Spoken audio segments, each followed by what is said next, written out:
What are the best practices for So testing your typically, bolts? like, I mean, the best practices so far, whatever we have today is that local cluster mode, where you run the topology and see whether our output is doing well or not, right? Another way to do that is you gradually construct your topology. Yeah. So you have the spout, and then just write a spout and think about that the topology has only one of the spout, and see how your output looks like by running in the local cluster. Yeah. Then if it is fine and not doing well, then you add the bolt. Then you look at what is the output of that bolts is supposed to be, right? Yeah. So you write it at a stage by stage, and you're building up the topology, right? So that is one way to do it. And then of course local mode cluster is essentially allows you to do the kind of integration testing, except without a distributed cluster in a local cluster, right? So that is one.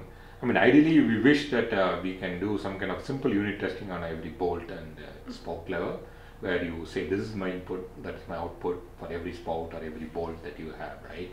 Is there a way to say like what is your throughput per, like say like how much data you're getting from your spout, and then like how long it takes for your bolt to run? Because you gave that example of say you have 200,000 things that you're doing per second, but your bolt can only do like 50,000. Yeah. But the way we do that is, I mean, that is different from testing, but it's more of what we call as a capacity planning to determine how much parallelism you have. Yeah.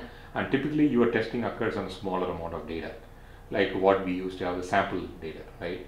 So like 10% sample, 20% sample, or 50% sample, right? Yeah. When you go into full-blown data, that is how when you know what you have to decide about the parallelism, right? So what we do is like we take the same samples that you use to debug your program on and run a particular sample and look at your profile. Yeah.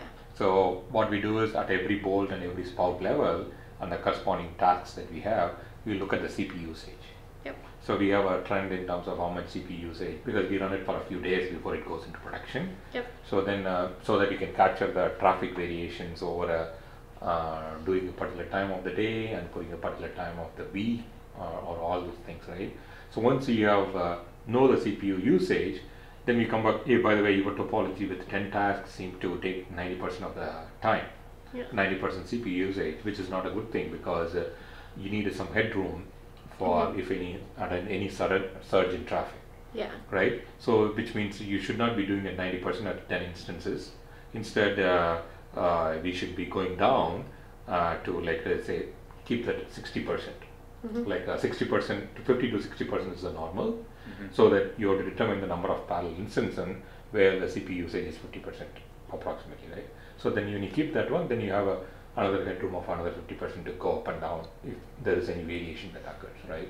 So that's the way. Then for the 50% CPU utilization, based on our current number of instances, current number of sample set that you have, and what is your current CPU usage, then you can determine, okay, this many number of instances will keep the CPU at 50%. Okay. So that's the way you decide that. And we have the CPU map for every bolt and every spout in the topology.